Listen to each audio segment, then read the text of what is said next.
Good morning, 6th standard. How are you all? Today we are going to learn about force and force of types of force. Okay. And last lesson we seen about what? Yes, motion, kinds of motion, different kinds of motion, linear motion, non-linear motion, non-uniform linear motion, random motion that we seen in this last chapter. Now we are going to see about force and types of force. आप जो भी काम करते हो उसके लिए आप क्या करते हो? फोर्स अप्लाई करते हो. फोर्स तभी आपका काम होता है ना.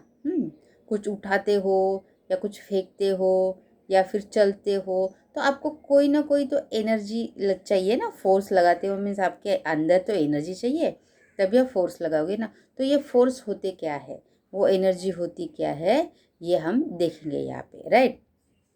फोर्स लगाने से ऑब्जेक्ट मोशन में आ जाता है.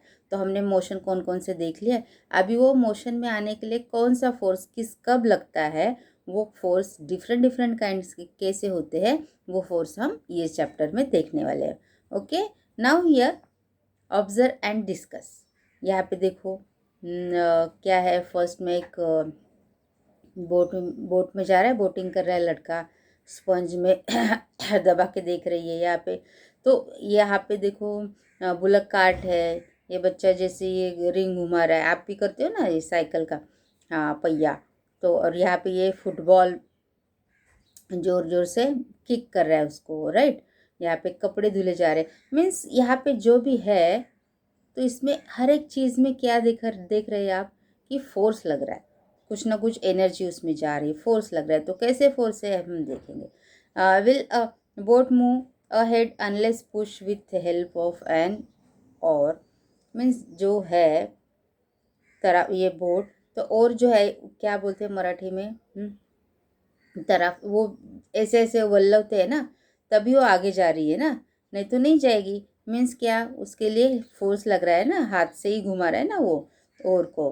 तो वो exact force to move bullock cart forward.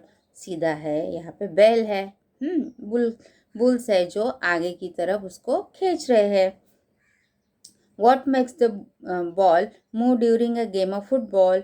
How does its direction changes? तो ये पता है आपको, ये प्लेयर किक मारते हैं तो ही डायरेक्शन चेंज होता है और फुटबॉल मोशन में आ जाता है. Will the wheel go forward if it not push with a stick. हाँ, अगर स्टिक से आप उसको पुश नहीं करोगे तो ये व्हील आगे जाएगा क्या? नहीं. मीन्स आप यहाँ पे कोई ना कोई तो फोर्स अप्लाई कर रहे हो. तो कौन से फोर्स है क्या है हम अभी डिटेल में देखेंगे. Right. Now when we kick the football coming in our direction toward the goal, we apply force. In day-to-day life, we do many actions such as lifting, pulling, riding bicycle, and stopping at it at a times, pushing a load, squeezing or bending sometimes, and driving vehicles. करते हो ना आप.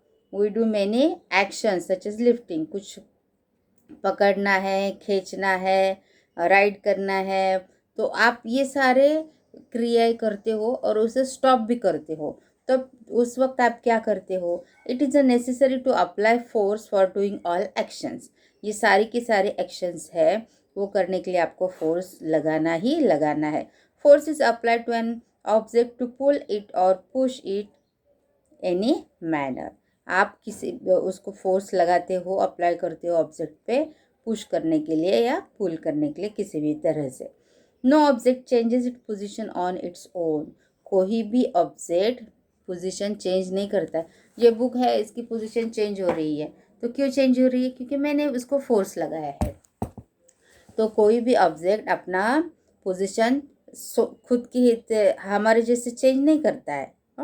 Non living thing. Force is required to move an object. Force is use to change the direction of an object in motion or stop it. फोर्स चाहिए move करने के लिए, force चाहिए उसको डायरेक्शन देने के लिए, एंड फोर्स चाहिए उसको स्टॉप करने के लिए. गॉट समझ में आया. फोर्स ही चाहिए जिसकी वजह से वो मूव हो सकता है, डायरेक्शन चेंज कर सकते हैं और उसको स्टॉप भी कर सकते हैं. What happen when you hold two ends of the spring and pull them apart. ये तो बहुत बार किया. स्प्रिंग हाथ में देते हो तो क्या होता है, वो स्ट्रेच हो जाती है ना, ऐसे स्ट्रेच हो जाती है ना वो. What happens when a blacksmith hammer a red hot piece of iron? तो रेड गरम है लोहा, मार दो हथौड़ा। आपको ये डायलॉग तो पता है ना। तो लोहा गरम गरम होता है तो हथौड़ा मारने से क्या होता है, उसका शेप चेंज होता है, उसका शेप चेंज होता है। और स्प्रिंग है वो खींचने से, मीन्स उस फोर्स लगाने से क्या होता है, वो स्ट्रेच हो जाती है। लेकिन जैसे ही आप हाथ छोड़ देते हो, वो स्प्रिंग झट से पहले पोजीशन पे आ जाती है। तो ये दो एग्जाम्पल है, उससे हम क्या समझ गए, force is necessary to change the shape of the object. Force के बिना किसी भी ऑब्जेक्ट का शेप नहीं चेंज हो सकता है।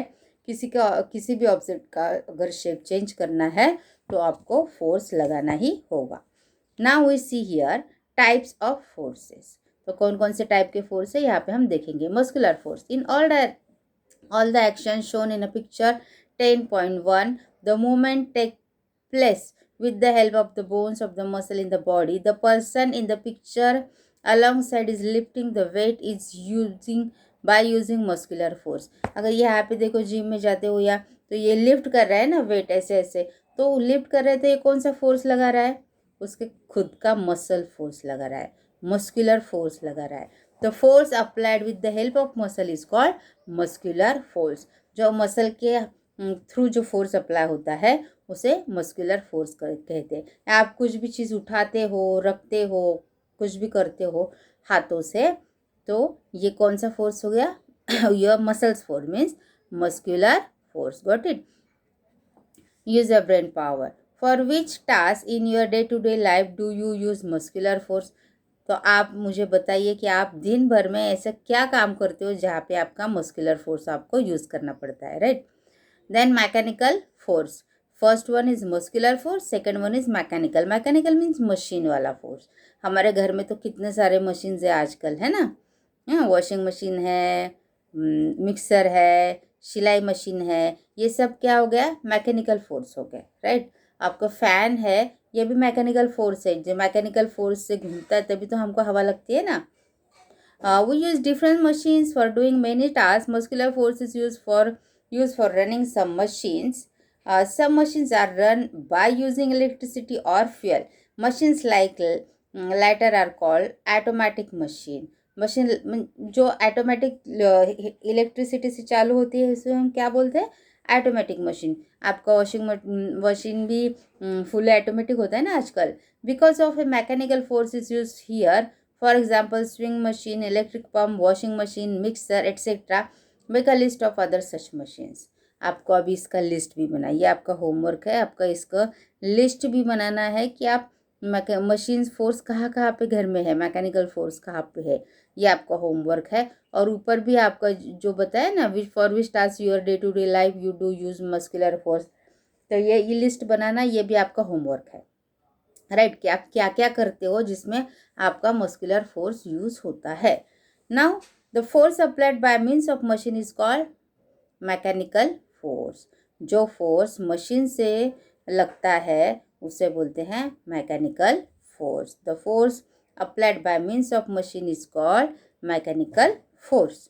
सो third one is gravitational force. We seen about muscular force, second one mechanical force, third one gravitational force. If an object is thrown upward by applying force to reaches a certain height and comes down again, why it is so? अगर कुछ भी आप ऊपर फेंक दो तो ऊपर जाता है ना, आपका फोर्स मसल्स फोर्स लग गया ना, मसल फोर्स से ऊपर तो जाता है लेकिन तुरंत ही नीचे आ जाता है। तो किसकी वजह से ये, due to gravitational force. Why do the fruits on trees fall to the ground? क्यों हवा में क्यों उड़ते नहीं है भाई, उड़ते तो कैसे होता, हमको नहीं मिलते ना। The earth pulls all the objects toward itself. Earth जो है सारे ऑब्जेक्ट अपनी तरह खींच लेती है, अपनी तरफ खींच लेती है। तो इस फोर्स को क्या बोलते हैं, gravitational force. The force applied by the earth to pull the object toward itself is called gravitational force. Okay, we seen about muscular force, mechanical force and gravitational force. Write down short note on muscular force, mechanical force and gravitational force. This is your today's homework. Okay, till then, goodbye.